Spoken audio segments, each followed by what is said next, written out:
خواتین و حضرات، چونکہ نعمان صاحب نے مجھے حکم دیا ہے کہ آپ کچھ نہیں بولیں، صرف مقررین کو آپ بلا دیجئے.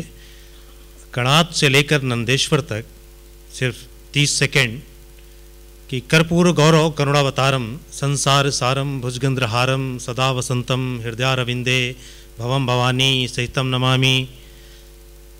یہ سوندر شاستر کی بات ہوئی تھی. کئی ہزار سال سے سنسکرت پوئٹکس میں، یورپ میں اور امریکہ میں بھی، خاص کر فرانس میں، ایسٹیٹک سینس کو لے کر کے بہت اہم کام ہوئے تھے. دربھاگیوش، بدقسمتی سے اردو میں ذرا بعد میں اس پہ باتیں ہوئیں، کام ہوئے.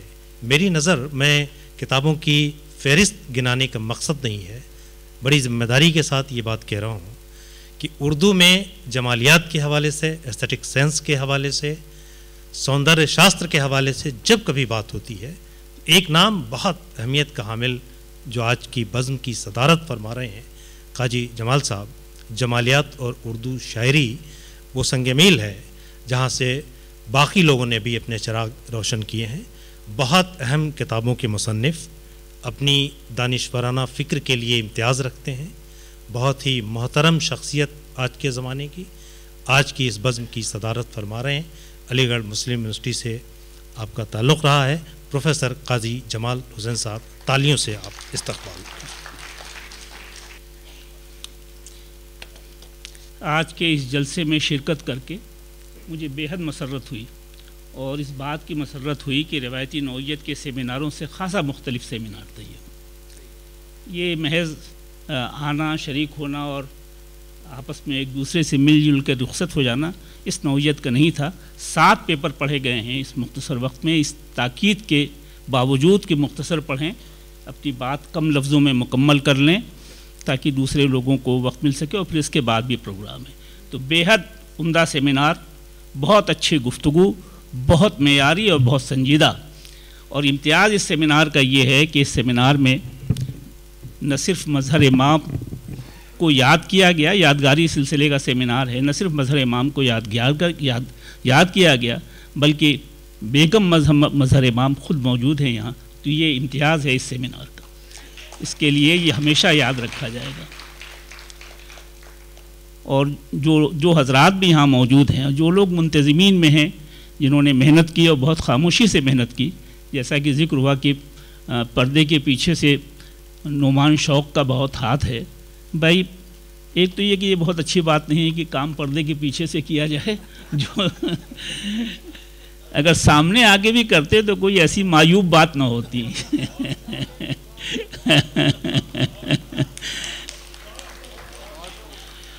اور میں خیر مقدم کرتا ہوں ویسٹ ایشین اسٹڈیز کے پروفیسر شمیر کا. بہت دنوں کے بعد ان سے ملاقات ہوئی اس سیمینار کی بدولت. بہت دنوں کے بعد میں نے دیکھا شمیر کو. ویسٹ ایشیا کے طالب علم ہیں، اسکالر ہیں، پروفیسر ہیں، اور مجھے یہ بھی نہیں معلوم تھا کہ یہ یہاں نوئیڈا میں یا دہلی میں رہنے لگے ہیں. اس سیمینار کے حوالے سے 2-3 باتیں میں آپ سے عرض کروں. یادگاری سلسلہ جو ہے، دیکھیے وقت بہت جابر ہوتا ہے، بہت شفاق ہوتا ہے. زمانہ بہت شفاق، وقت بہت شفاق. یادگاری سلسلے کا مقصد یہ ہے کہ اگر کوئی شخص، اس کے اندر ایسی صلاحیت ہے اور وہ فن ہے اور وہ دباغت ہے، تھکنس ہے کہ اسے یاد رکھا جائے، تو اس کے لیے بھی کچھ کرنا پڑتا ہے. محض ایک جلسہ کر لینے سے یہ بات پوری نہیں ہوگی. یہ ایک ابتدا ہے اس کی کہ آپ مظہر امام کو یاد کر رہے ہیں. اس کو بار بار مختلف موقعوں، مختلف حوالوں سے دہرانے کی ضرورت ہے، تب جا کے وہ نقش قائم ہوگا جو آپ کے ذہن میں ہے، یہ جو آپ کا خواب ہے. مظہر امام کی صلاحیت میں کوئی شبہ نہیں. پرچے آپ نے سنے. 2-1 باتیں میں بھی عرض کروں گا کہ کیا خوبی ہے مظہر امام صاحب کی، اصل چیز کیا ہے جو مظہر امام کو اپنے معاصرین میں ممتاز اور نمایاں کر دیتی ہے. لیکن وہی میں نے جو ہے آپ سے عرض کیا کہ وقت بہت ظالم ہوتا ہے. جو لوگ وقت کے ساتھ نہیں چلتے، ان کو رونتے ہوئے، ان کو کچلتے ہوئے آگے بڑھ جاتا ہے. تو مظہر امام کو یاد رکھنے کا طریقہ یہ ہے کہ اس کی شاعری کو، ان کی تنقید کو، ان کے خاکوں کو، ان کی تحریروں کو بار بار پڑھا جائے تاکہ اس کا ہنر اور اس کا فن اور اس کے کمالات نمایاں ہوں. اور بار بار کرنے سے اور بار بار کہنے سے ایک نقش قائم ہوتا ہے اور وہ دیر پا ہوتا ہے. اس میں کسی سہارے کی ضرورت نہیں ہے. مظہر امام کے ہاں وہ پوٹینشیل ہے, وہ خوبیاں ہیں جو کسی شاعر کو زندہ جاوید بنا دیتی ہے. مشکل یہ تھی کہ انہوں نے نہ خود اپنے اس فن کی طرف یہ توجہ دی کہ وقت پر یا تاریخ میں ان کی جگہ محفوظ ہو جائے, نہ ان کے ساتھیوں نے اہتمام کیا اس کا. اور نہ آپ دیکھتے ہیں, آپ کے سامنے سارے حالات ہیں, کیسی کیسی صورتیں لوگ اختیار کرتے ہیں اپنا نام قائم رکھنے کے لیے یا اپنی یادوں کو زندہ رکھنے کے لیے. کیا کیا ترکیبیں نہیں کی جاتی ہیں, بلکہ صحیح لفظ تو اس کے لیے یہ ہے کہ کیا کیا شعبدے نہیں کیے جاتے اس کے لیے کہ وہ تاریخ میں محفوظ ہو جائیں, صلاحیت ہو یا نہ ہو. تو یادگاری سلسلے کا پہلا مسئلہ تو یہ ہے کہ اس سلسلے کو جاری رہنا چاہیے. اب جس شکل میں بھی ہو, جس صورت میں بھی ہو, وہ آپ اس کو خاکہ تیار کریں, بنائیں, سال میں 1 بار 2 بار کوئی ایک لیکچر کروا دیں ان کے نام سے. اور دوسری چیز یہ ہے کہ بہت سی چیزیں ایسی ہیں مظہر امام کی جو شاید غیر مطبوعہ ہوں, ان کو دیکھنا چاہیے, کھنگالنا چاہیے. اکثر میں نے حوالوں میں دیکھا کہ یہ چیز صاحب غیر مطبوعہ ہے, کوئی نظم ہے, کوئی شعر ہے, کوئی غزل ہے جو ابھی شائع نہیں ہو سکی, یا کوئی کتاب ہے مخطوطے کی شکل میں, دیکھیے کہیں کوئی پڑھی ہوگی, کوئی چیز ایسی ہوگی جو ابھی شائع نہیں, اس کو شائع کرنے کی ضرورت ہے. اس لکھنے کے دوران یا اس سیمینار کے دوران مجھے اس کا بھی اندازہ ہوا کہ وہ کتابیں جو چھپ چکی ہیں وہ اب دستیاب بھی نہیں ہیں, ملتی بھی نہیں ہیں. تلاش کیا صاحب, لائبریری میں جائیے, یہاں جائیے, وہاں جائیے, تو اس کو جا کے دیکھنا پڑتا ہے. وہ کتابیں جو ختم ہو گئی ہیں, جو اس لائق ہیں, جو اس کو ڈیزرو کرتی ہیں کہ دوبارہ پڑھی جائیں, شائع کی جائیں اور ان کو عام کیا جائے, ان کو دوبارہ چھاپنے کا اہتمام کرنا چاہیے منتظمین کو. مثلا ان کے شعری مجموعے, رشتہ گونگے سفر کا میں سمجھتا ہوں شاید اب مشکل سے ملے گا کہیں, زخم تمنا وہ بھی مجھے دیکھنے کو نہیں ملی, سنتا ہوں جستہ جستہ اشعار وغیرہ. تو ذرا سا جو چیزیں دستیاب نہیں ہیں, ختم ہو گئی ہیں اور اب بازاروں میں اویلیبل نہیں ہے, تو اگر کوئی شخص پڑھنا چاہتا ہے جینوئن طور سے کہ بھائی کس طرح کی شاعری ہے, کس نوعیت کی شاعری ہے, تو وہ چیزیں دستیاب ہونی چاہیے بازار میں. سنتے تو آئے ہیں مگر کتاب نہیں مل رہی ہے, یہ صورت نہ ہو. تو منتظمین کو یہ چاہیے کہ جو کتابیں اب ان کی بازار میں نہیں ہیں ان کو دوبارہ چھاپنے کا کوئی اہتمام کریں کسی طریقے سے, اور اس کو بازار میں دستیاب کرائیں. دیکھیے یہ ابھی اس کا کئی بار ذکر آیا کہ ترقی پسندی سے مظہر امام نے اپنا سفر شروع کیا, پھر جدیدیت, اور پھر اس کے بعد اور سی چیزیں, بہت سی چیزیں.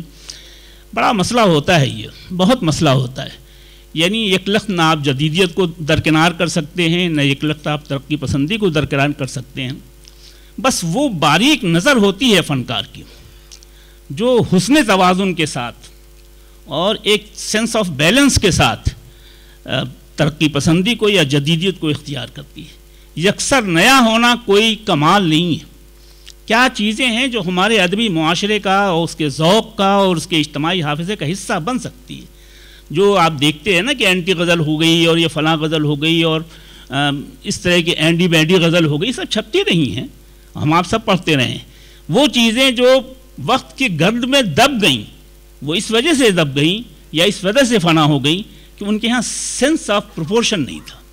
نیا ہونا بہت اچھی بات ہے, مگر کس حد تک, کتنے فیصد, کتنے تناسب کے ساتھ کیا چیزیں ہم اپنے روایت سے لیں اور کیا چیز اپنی طرف سے داخل کریں, بس اس کا احساس جس شخص کو ہوگا یا جس شاعر کو ہوگا اس کی چیزیں باقی رہ جائیں گی. اور جو لوگ یہ سینس محض نیا کہنے کے شوق میں لفظ بھی نیا, ترکیبیں بھی نئی, پیک امیجز بھی نئے, نہ آپ کا اجتماعی حافظہ قبول کر رہا ہے, نہ آڈینس اس کو قبول کر رہے ہیں, نہ قارئین اس کو تسلیم کر رہے ہیں. وہ چیز کچھ دن تک چلے گی جب تک آپ کے احباب زندہ ہیں, آپ کو واہ واہ کرتے رہیں گے, بہت اچھا شاعر, بہت بڑا شاعر. لیکن شعر اپنی قوت پر یا فن اپنی قوت پر کب تک قائم رہتا ہے, بس اس کی بنیاد یہی ہے کہ کیا نئی بات کس سلیقے سے کہی جائے, پرانے سے کیا لیا جائے, اس میں کیا چیز نئی شامل کی جا سکتی ہے جو روایت کے مزاج کے مطابق ہے, وہ چیز تو قائم اور دائم رہ جاتی ہے, باقی رہ جاتی ہے, ورنہ وہ چیزیں فنا ہو جاتی ہیں. لفظ کی عجیب حرکیات ہوتی ہے ڈکشن کی, کون سا لفظ شاعری قبول کرے گی, کون سا لفظ قبول نہیں کرے, اس کا بھی ایک مزاج ہے بھائی. صرف آپ کے کہنے سے, آپ کے لکھ دینے سے تھوڑی وہ ہو جائے گا. آپ کا جو اجتماعی حافظہ ہے, جو ادبی معاشرہ ہے, وہ کس لفظ کو قبول کرتا ہے. کون آپ کہہ بھی دیتے ہیں کہ بھائی اس لفظ میں شعریت نہیں ہے, یا اس لفظ میں تنافر ہے مثال کے طور پر، تو لفظ کا استعمال، لفظ کی حرمت کو سمجھنا کہ لفظ کتنا محترم ہوتا ہے، ایسے جیسے ہم بے محابہ اس کا صرف کرتے ہیں، بے محابہ اس کا استعمال کرتے ہیں، وہ لفظ کو ہم ضائع کرتے ہیں۔ لفظ کی قدر و قیمت کو سمجھنا، اور اس سے زیادہ مشکل معاملہ ہے لفظ کو کس لفظ کے ساتھ ترکیب دیا جا سکتا ہے۔ ہر لفظ کا اپنا ایک مزاج ہوتا ہے۔ سرور صاحب نے انہی کے مقدمے، انہی کی رشتہ گونگے سفر کا یا کس مجموعے پر پچھلے موسم میں سرور صاحب نے اس کا پریفیس لکھا ہے، اور اس پریفیس کا عنوان بنایا ہے لفظوں کا رمز شناس۔ تو لفظوں کا جیسے آدمیوں کا ایک مزاج ہوتا ہے، لفظوں کا ایک مزاج ہوتا ہے۔ لفظ کے مزاج کو پہچانیے۔ یہ لفظ کھرزرا ہے، یہ لفظ عاشقانہ اشعار میں کھپے گا نہیں کھپے گا، یہ لفظ ہولناکی کے لیے، ہیبت کے لیے، آشوب کے لیے، تکلیف کے لیے، نگیٹو ایموشنز کے لیے مناسب، شاعر ہر طرح کے جذبات بیان کرتا ہے۔ آپ نظمیں پڑھیے، میں بھی آپ کو ایک نظم سنانا بھی چاہتا ہوں ان کی، اس کا ذکر نہیں آیا، آنا چاہیے تھا، مظہر امام کی، اور آپ سنیے اس نظم میں کیا کیا کہا انہوں نے، کس طریقے سے کہا۔ وہاں اندازہ ہوتا ہے کہ مظہر امام لفظوں کی قدر و قیمت کو سمجھتے تھے، اور یہ جانتے تھے کہ کس لفظ کو کس لفظ کے ساتھ ملایا جا سکتا ہے۔ ایک بہت اچھا راگ ہے، مگر دوسرے ایسے کسی راگ کے ساتھ ملایا گیا جس سے وہ ہم آہنگ نہیں ہے، تو دونوں راگ ضائع ہوئے۔ تو مظہر امام کو اس کا سلیقہ تھا کہ کیسے کوئی بات کہی جاتی ہے، کس لفظ کو کس لفظ کے ساتھ رکھ۔ جب لفظ، ویسے تو آپ ڈکشنری میں دیکھیے تو مردہ ہیں الفاظ، مرے ہوئے ہیں، لیکن ڈکشنری سے نکل کر کے جب وہ شعر میں آتا ہے نا، تو آپ اس کے چہرے کی تابناپی دیکھیے اس لفظ کی، کیسا چمکتا اور کیسا دمکتا ہے۔ تو ایک لفظ دوسرے لفظ کے ساتھ جب ملایا جاتا ہے تو دونوں لفظ جی اٹھتے ہیں، لو دینے لگتے ہیں۔ بس اسی کو سمجھنا ہے شاعری کے لیے۔ اگر آپ نہیں سمجھتے تو آپ کے اندر شعر کہنے کی صلاحیت نہیں، آپ کو کچھ دوسرا کام کرنا چاہیے۔ یہ ہے صاحب معاملہ شاعری کا، اور یہ فن آتا تھا مظہر امام کو۔ جدیدیت کی نظموں میں بھی، جو جدیدیت کے رو میں کہی گئی ہیں، اس رنگ میں کہی گئی، اس میں بھی اس نے روایت کا ہاتھ نہیں چھوڑا ہے، روایت کو ساتھ لے کے چلا ہے، اور اسی لیے اس میں کیفیت پیدا ہوتی ہے، معنی پیدا ہوتے ہیں۔ میرا یہ بات تو بڑا لمبا ہے، گفتگو بھی بہت لمبی ہے، یہ موضوع بھی بہت پیچیدہ ہے۔ میں اس وقت ذرا سا جو پیپر پڑھے گئے ان کے متعلق دو چار لفظ یا دو چار جملے کہنا چاہتا ہوں۔ پہلا پرچہ تھا خالد علوی کا۔ صاحب خالد علوی صاحب کو سننا مجھے اچھا لگتا ہے، ابھی آپ میری ذاتی پسند کہہ لیجئے، کوئی بہت مضبوط وجہ نہیں ہے میرے پاس اس کے لیے۔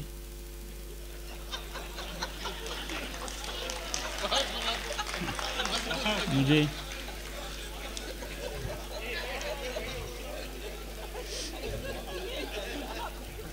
اور ایک بات جو میں نے اپنا خود تجزیہ کیا کہ مجھے کیوں اچھا لگتا ہے ان کو سننا، تو کوئی معقول یا قابل قبول وجہ تو نہیں ہے۔ ایک بات میری سمجھ میں آئی کہ خالد علوی بین یہ درمیان کی بات نہیں کرتے، یا اس طرف یا اس طرف۔ اگر ان کو یہ نہیں ٹھیک لگتا کہ خاکوں میں مظہر امام سے کیا گھپلا ہو گیا ہے یا کیا گڑبڑ ہو گیا، تو اس کو کہنے میں بھی ان کو دریغ نہیں۔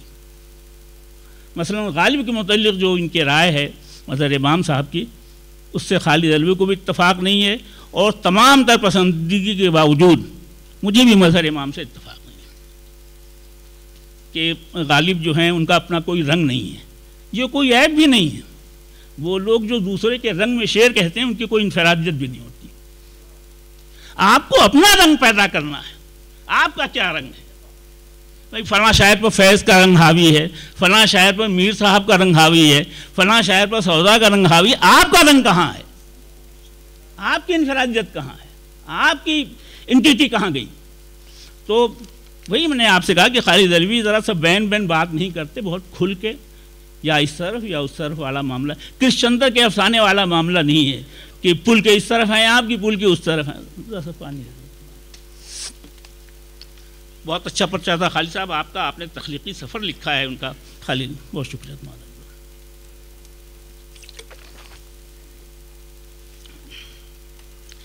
تو یہ پرچہ بہت اچھا تھا، بہت انفارمیٹیو بھی تھا، اور بین السطور اس میں آپ کی رائے بھی موجود تھی۔ محض آپ نے نقل نہیں کیا ہے کہ کیا خاکے لکھے ہیں، کس کے متعلق کیا بات کہی. تاکید کو مثلا میر صاحب کے ہاں لکھا ہے، مظہر امام کے میر کی شاعری میں تاکید بہت ہے، تاکید لفظی اکثر مل جاتی ہے. ہر جگہ تاکید لفظی عیب نہیں ہے. یہ سب علم بیان کی کتابوں میں لکھا ہوا ہے کہ کلام کے کیا کیا عیب ہیں، اس میں ایک تاکید لفظی ہے اور تاکید معنوی. ارے بھائی، تاکید کا ایک ہنر ہوتا ہے، ایک فن ہوتا ہے. تاکید اسی کو کہتے ہیں کہ ایک لفظ جو پہلے آنا چاہیے آپ بیچ میں لے آئیں، یا جو بیچ میں آنا چاہیے اس کو بعد میں لے آئیں. اسی کو تو تاکید کہتے ہیں. اور کیا چیز تاکید ہوتی ہے؟ ایک گرہ ہوتی ہے. ہم نہیں چاہتے کہ کوئی بات براہ راست آپ تک پہنچے. ہم یہ چاہتے ہیں کہ ایک بات ذرا رک کر کے، ذرا اٹک کر کے، ذرا بھٹک کر کے آپ تک پہنچے، تو ہم تاکید کا استعمال کرتے ہیں. براہ راست بات پہنچانا کوئی ہنر نہیں ہے. بہت سی باتیں ایسی ہیں جو آپ ایسے پیرائے، ایسے اسلوب میں کہتے ہیں کہ براہ راست نہ پہنچے، تھوڑا رک کے پہنچے. غالب کا فن یہی ہے، اسی لیے غالب کا اپنا الگ رنگ ہے. وہ نہیں چاہتا کہ مطلب ازد الخیزت برد الریزت والی شاعری کرے. اس کے اشعار تو غالب کے جاتے ہیں دل تک، مگر ذہن کے کاواک راستوں سے گھومتے ہوئے، گزرتے ہوئے. یہی غالب کا ہنر ہے، یہی غالب کا فن ہے. یہ حسرت موہانی اور داغ دہلوی اور جگر مراد آبادی، یہ ایک اسٹائل ہے کہنے کا، اچھا اسٹائل ہے، لیکن آپ کا ہے، غالب کا یہ نہیں ہے. تو یہ تھوڑی ہے کہ جو آپ کا اسٹائل نہیں وہ سب غلط ہے، جو آپ کا ہے وہی سب صحیح ہے. غالب کہتا ہی اس انداز میں تھا. جہاں اس نے دیکھا کہ شعر براہ راست پہنچ رہا ہے، فوراً کوئی نہ کوئی گرہ اس میں، کوئی نہ کوئی پیچ، کوئی نہ کوئی وہ ڈال دے گا. تو دماغ کے راستوں سے ہوتا ہوا وہ دل تک جائے، اور صرف دماغ سے ہوتا ہوا نہ جائے، دماغ کے کاواک راستوں سے، پیچیدہ راستوں سے ہوتا ہوا جائے، آپ کے دل میں پہنچے. تھوڑا وقت لگے گا سمجھنے میں، لیکن جب سمجھ میں آئے گا تو لطف بھی دے گا. دوسرا مضمون تھا پروفیسر سرور الہدا کا، مظہر امام اور حافظے کی شعریات. صاحب یہ تو بہت کمال کی بات ہے، اور واقعی یہ مظہر امام کی بڑی خوبی ہے کہ ایسی غیر معمولی میموری مظہر امام کی تھی کہ آپ باعث و شاید آپ صرف رش کر سکتے ہیں اس میموری پر. ایک ایک بات پرانی کیسی ان کے ذہن میں محفوظ رہتی تھی اور بر وقت یاد آتی تھی. بہت کم لوگ ایسے ہوتے ہیں جن کو اللہ تعالیٰ نے ایسا غیر معمولی حافظہ دیا ہو جیسا غیر معمولی حافظہ مظہر امام کے پاس تھا. اس کی بہت مناسب نشاندہی کی ہے اور بہت سلیقے سے اس کا ذکر کیا ہے، اور خاص طور سے اس کے جو ثقافتی عرصے کی بات کی ہے انہوں نے سرور الہدا نے، کہ ایک پوئٹکس آف میموری ہوتی ہے. یہ ایک ذرا بڑا کینوس چاہتا ہے، اتنی دیر میں یہ بات ہو بھی نہیں سکتی تھی کہ پوئٹکس آف میموری ہے کیا چیز، اس کی کیا شعریات ہے، کیا اصول ہے، اور اس کے تعین قدر کے کیا حوالے ہیں. تو ایک ثقافتی عرصہ جو اس میں ہے، کلچرل تہذیب کے محفوظ رہنے کا، وہ بہت امپورٹنٹ چیز ہے. وہ مظہر امام کو اللہ تعالیٰ نے دی تھی. اچھا پرچہ تھا سرور الہدا کا، بہت سلیقے سے لکھا، اگرچہ مختصر تھا.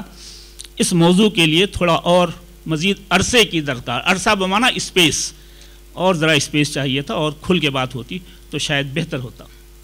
سراج اجملی نے، خیر یہ تو گیا شاعری کے ادا شناس ہیں، غزل کہتے ہیں، شعر سمجھتے ہیں، کلاسیکی شاعری میں بہت اچھی گرفت ہے، لفظوں کی قدر سمجھتے اور پہچانتے ہیں، اور بہت اچھے شعر کوٹ کیے انہوں نے غزل کے سلسلے میں سراج اجملی نے مظہر امام. حالانکہ مجھے سراج صاحب یہ ذرا سا کہتے ہوئے، شاید میں اپنی اوقات سے بڑی بات کہہ رہا ہوں، سرور صاحب نے بھی یہ بات لکھی ہے کہ مظہر امام نے نظمیں بھی کہی ہیں، غزلیں بھی کہی ہیں، مگر ان کی غزلیں ان کی نظموں سے بہتر ہیں.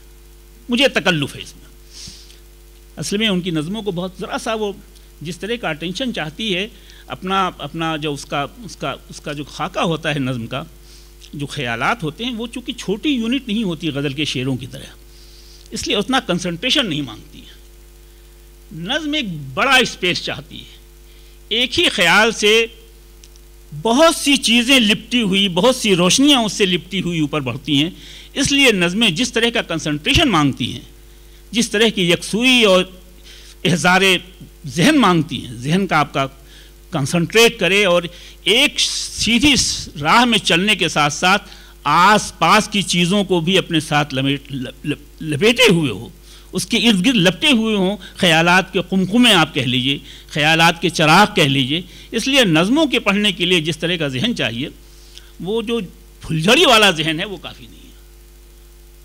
تو نظمیں بہت اچھی کہی ہیں انہوں نے، مظہر امام صاحب نے بہت اچھی نظمیں کہی ہیں. کچھ نظموں کا تو ذکر کیا، ایک نظم تو میں بھی پڑھوں گا ابھی آپ کے سامنے، اور دیکھیے گا کہ وہ نظم کیسے کھلتی ہے اور کیسے اپنے بنیادی مرکز اور بنیادی خیال کے ساتھ ساتھ وہ مختلف آس پاس کے خیالات کو اپنے اندر جوڑتی چلی جاتی ہے. جیسے لگتا ہے جیسے کسی درخت پر، سرو کے درخت پر ایک چراغاں کی کیفیت ہے کہ سرو کا درخت اپنی رفتار میں یا اپنی صحت میں یا اپنی سیدھے راست ہونے میں مختلف شاخوں کی طرف بھی پھیلتی جا رہی ہے.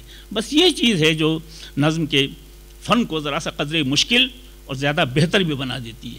مظہر امام کے ہاں جو نظمیں ہیں وہ ایک جذبے کے متعلق نہیں ہیں. بنیادی مرکزی خیال تو ایک ہوگا، لیکن اس مرکزی خیال کے ساتھ ساتھ معنی کی جو شمع ہیں وہ بھی جلتی چلی جاتی ہیں. وہ مجھے بہت دلچسپی دیتی ہیں.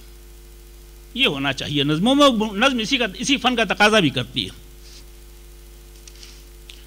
سراج اجملی کا پیپر بہت اچھا تھا اس اعتبار سے کہ بہترین انتخاب کیا ہے انہوں نے مظہر امام. ایک شعر میں بھی غزل کا سنانا چاہتا ہوں، اور وہ دیکھیے صاحب، جو شاعر حضرات ہیں وہ اس کی قدر کریں گے اس شعر کی. اگر یہ مظہر امام کا شعر آپ کے حافظے میں محفوظ رہ جائے جو ہونا چاہیے، تو میں سمجھتا ہوں کہ وہ اس سیمینار کا حاصل ہے. شعر سن لیجئے آپ. یہ غزل کا شعر ہے سراج.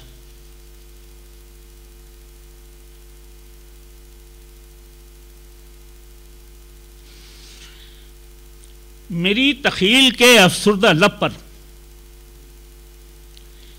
میرے لب پر نہیں، میرے امیجینیشن کے، تخیل امیجینیشن، میری تخیل کے افسردہ لب پر وہ اپنے ہونٹ رکھ کے سو گئی. کیا فکر ہے صاحب، کیا سوچ ہے، کیا امیجینیشن ہے شاعر کا. میں تو حیرت زدہ ہوں شعر کو پڑھ کر کے. میری تخیل کے افسردہ لب پر، لب کی بھی صفت ایک ایڈجیکٹو بیان کیا ہے کہ بہت سوکھے ہوئے ہونٹ ہیں. افسردگی کیوں ہے؟ عاشق کے لب پہ افسردگی ہوتی کس وجہ سے ہے؟ وہ اپنے ہونٹ رکھ کر سو گئی ہے. صاحب میں تو اس امیج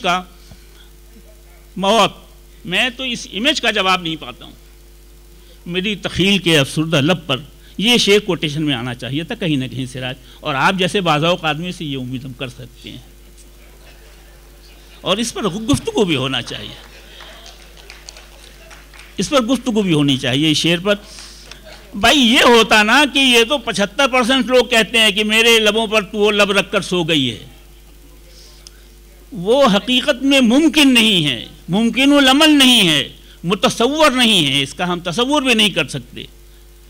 چنانچہ اسی فکر میں اس کے لب افسردہ ہیں، اور اسی خیال میں افسردہ لب پر وہ اپنے ہونٹ رکھ کر سو گئی. وہاں تک خون کا دریا رواں ہے جہاں تک لمس کی سرحد گئی ہے. تو یہ غزل پوری بہت اچھی ہے. یہ تو ایک ضمنی بات آ گئی آپ کے حوالے سے. آگے کا پرچہ تھا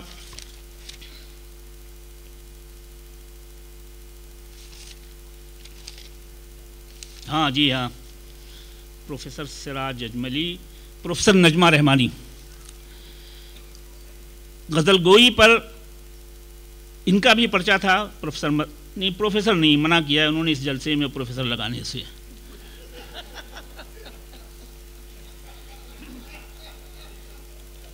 لیکن یہ بات نجمہ رحمانی نے کہی ہے اور بار بار کہی اپنے پیپر میں کہ نئے پن کے لیے مظہر امام نے ہمیشہ اعتدال سے کام لیا ہے. بعض دفعہ ہوتا ہے کہ نئی چیز دیکھ کر کے آدمی ہمکتا ہے ادھر، جیسے بچے ہمکتے ہیں کسی نئی چیز کی طرف. بس اسی پر قابو پانا ہے، اور شاعری اسی فن کا نام ہے. جذبہ تو ہر آدمی میں ہوتا ہے، ہمارے اندر ہے، آپ کے اندر ہے، ان کے اندر ہے، مگر ہم سب شاعر نہیں ہیں. بے محابہ برملا اظہار شاعری کو ضائع کر دیتا ہے. لطف یہ ہے کہ وہ جذبہ موجود ہو، وہ شوق موجود ہو، اور اس کا اظہار نہ ہو، تو وہ اپنی ایبسنس میں بھی اپنا اثر دکھاتا ہے. آپ کو نہیں معلوم کہ حکیم صاحب کے نسخے میں کیا کیا چیزیں ہیں، آپ کے علم میں نہیں ہیں، مگر جب آپ اس کا جوشانہ بناتے ہیں اور پیتے ہیں تو وہ اجزاء بھی کام کر رہے ہوتے ہیں جن کا آپ کو علم نہیں ہوتا. تو یہ ہے شاعری کا کمال صاحب. تو بڑا اعتدال جو ہے، یہی اعتدال. آپ کے اندر ایک ہمک ہے نئے لفظ کی، خواہش ہے ایک جذبہ ہے، چاہے محبت کا ہو، نفرت کا ہو، غصے کا ہو، بس اسی جذبے کو قابو میں رکھنے کا نام شاعری ہے. اور قابو میں ایسے ہی رکھے گا آدمی کہ اس پر اعتدال سے کام لے. ورنہ تو عام انسان ہے، عام انسان ہی بھی غصے کا اظہار کرتا ہے، محبت کا اظہار کرتا ہے، نفرت کا اظہار، لیکن نفرت نمایاں نہیں ہونی چاہیے. پورے متن سے وہ بہت خاموشی سے برآمد ہونی چاہیے. یہی اعتدال ہے. جماعہ آپ نے یہ جو خوبی مظہر امام کی اپنے مضمون میں لکھی ہے کہ وہ لپکتے نہیں ہیں کسی خاص موضوع یا مضمون کی طرف، بلکہ اس پر قابو رکھتے ہیں اور بہت اعتدال سے کام لیتے ہیں. یہی اعتدال جو ہے یہ فنکاری ہے. خورشید اکرم صاحب کا مضمون اپنی جگہ پر، زبان بہت اچھی تھی ان کے مضمون کی، وہ میں بہت توجہ سے سن رہا تھا، بہت سلیقے سے انہوں نے لکھا ہے. اور زبان کا بھی معاملہ عجیب و غریب ہوتا ہے صاحب. نثر لکھنا بھی اس کی بھی ایک پوئٹکس ہے. یہ تھوڑی صرف شاعری میں پوئٹکس ہوتی ہے، نثر کی بھی اپنی پوئٹکس ہوتی ہے. جملے کا سائز کیا ہو، اس میں 15 لفظ آنے چاہیے کہ 13 لفظ آنے چاہیے. ہمارے کتنے نقاد ہیں جو اس کا لحاظ رکھتے ہیں. جملہ اگر سائز سے بڑا ہو گیا تو جیسے رسی لمبی ہو تو بیچ میں لٹک جاتی ہے، ویسے جملے بھی لٹک جاتے ہیں. تو تنقید لکھنا بھی ایک فنکاری ہے، بہت آسان نہیں ہوتا. جملے کا سائز کیا ہوگا اور آپ کا یہ جملہ اگلے جملے کے سائز سے ہم آہنگ ہے کہ نہیں. اسی لیے لوگ یہ کہتے ہیں کہ نثر کا بھی ایک آہنگ ہوتا ہے. اس آہنگ کو جو لکھنے والے مس کرتے ہیں، وہ لکھتے رہیں 20 کتابیں لکھیں، نثر نگار نہیں تسلیم کیے جائیں گے. ہمارے ہاں محمد حسین آزاد اسی لیے بڑا نثر نگار ہے، بہت سے نقاد نثر نگار نہیں ہیں.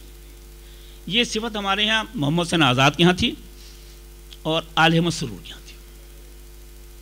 باقی الفاظ کا صرف کرنا، بیجا صرف، ضرورت سے زیادہ لفظ استعمال کرنا، جملے سے زیادہ سائز بڑا کر دینا اس کا، یہ بیماری ہے.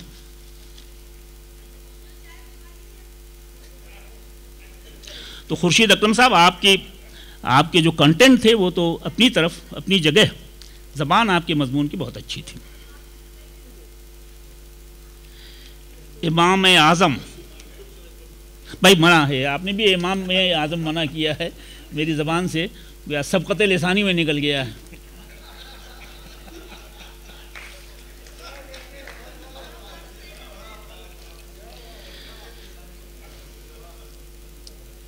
ان کی غزل مظہر امام کی ایک دانشورانہ حیاتی تجربہ ہے.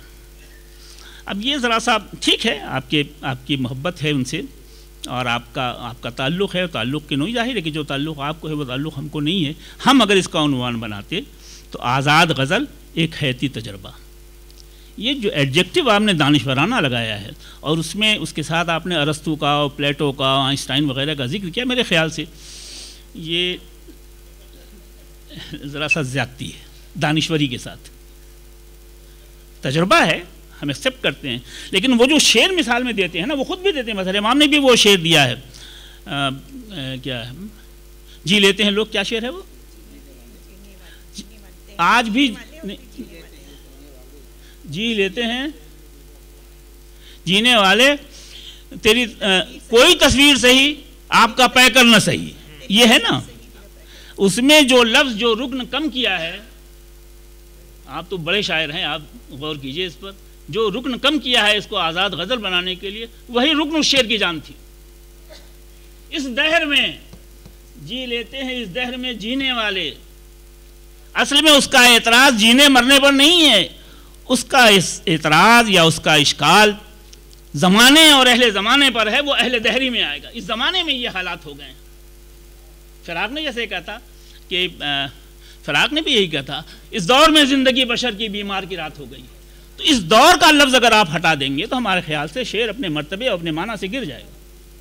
کہنا یہی چاہتا ہے وہ کہ زندگی ہمیشہ تھی، ہمیشہ رہی ہے، مگر ہمارے زمانے میں جو انقلاب آیا، جو بے وفائیاں آئیں، جیسے رشتے ٹوٹے، اس کی وجہ سے یہ صورت ہو گئی ہے کہ اب محبوب سے کوئی تعلق نہیں ہے. تم نہیں صحیح اور صحیح، تو نہیں اور صحیح اور نہیں اور صحیح.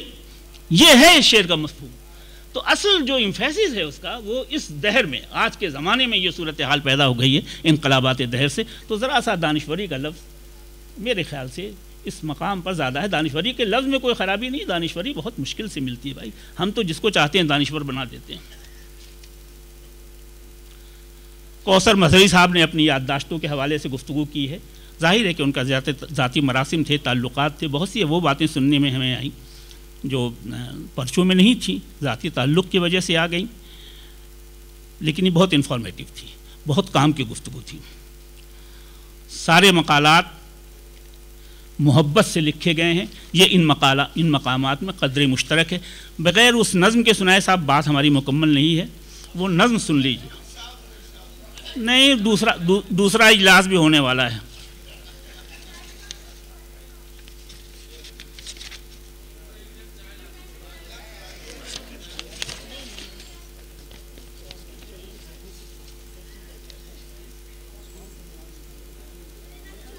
ایک دیکھیے، جیسے ہر احساس کا ایک رنگ ہوتا ہے نا، بے حسی کا بھی ایک رنگ ہوتا ہے۔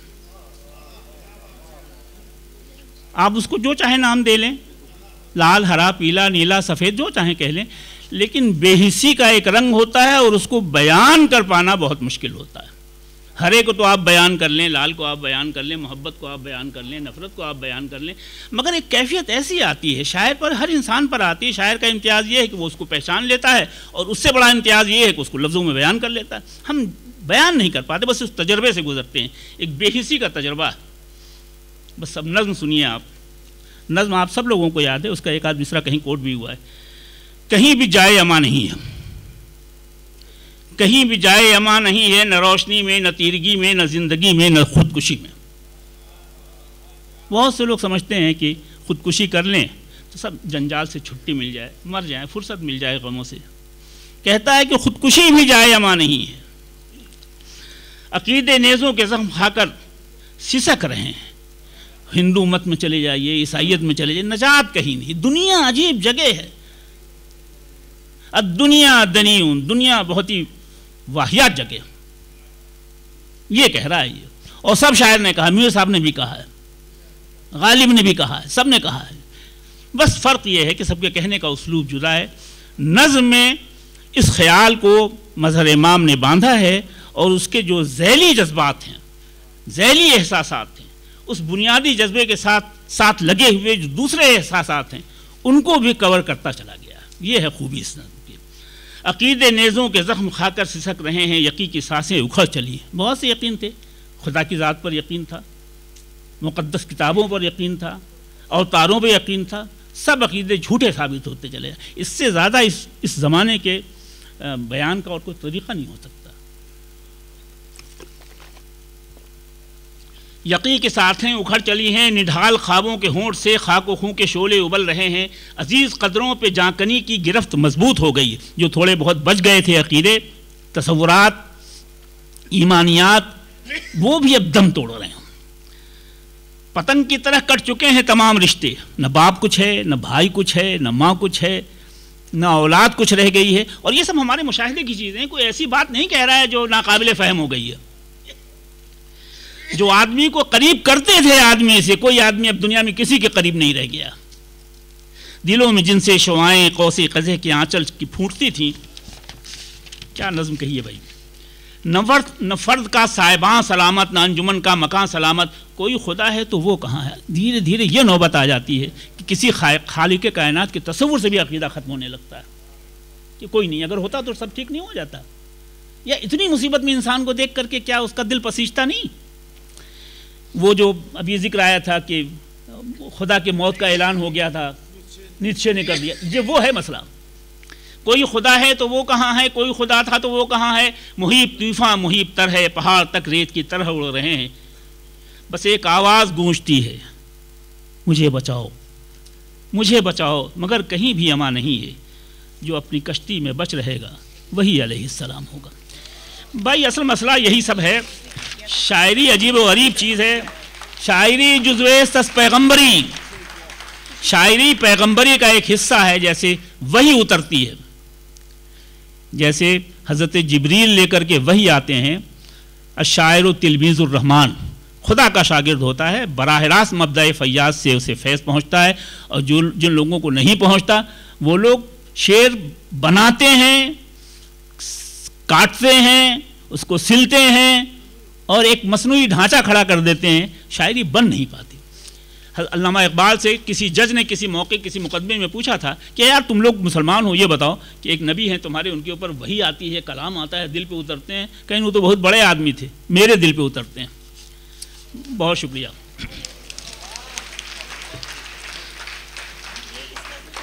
بہت بہت شکریہ پروفیسر قاضی جمال حسین کو سن رہے تھے. عہد حاضر کے ایک عالم بے مثال سے وہ کہیں اور سنا کرے کوئی. جب قاضی جمال کو ہم سن رہے تھے مجھے کلیم عاجز کا وہ شعر یاد آ رہا تھا کہ یہ بیان حال یہ گفتگو ہے میرا نچوڑا ہوا لہو. یہ بیان حال یہ گفتگو ہے میرا نچوڑا ہوا لہو. ابھی سن لو مجھ سے کہ پھر کبو نہ سنو گے ایسی کہانیاں. ابھی سن لو مجھ سے کہ پھر کبو